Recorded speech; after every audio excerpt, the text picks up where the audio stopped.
Start with a foundation. Do not turn. Chain 1. This counts as your first stitch. Insert the hook into the previous stitch. Yarn over and pull the yarn through the stitch so there are 2 loops on the hook. Yarn over and pull the yarn through both loops to complete 1 reverse single crochet stitch. Again, insert the hook into the previous stitch. Yarn over and pull the yarn through the stitch so there are 2 loops on the hook. Yarn over and pull the yarn through both loops to complete 1 reverse single crochet stitch.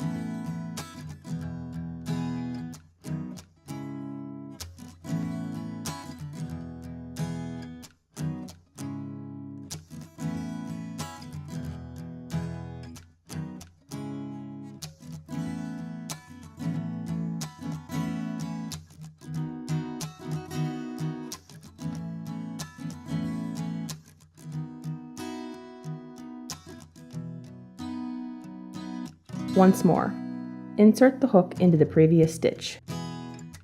Yarn over and pull the yarn through the stitch so there are 2 loops on the hook. Yarn over and pull the yarn through both loops to complete 1 reverse single crochet stitch.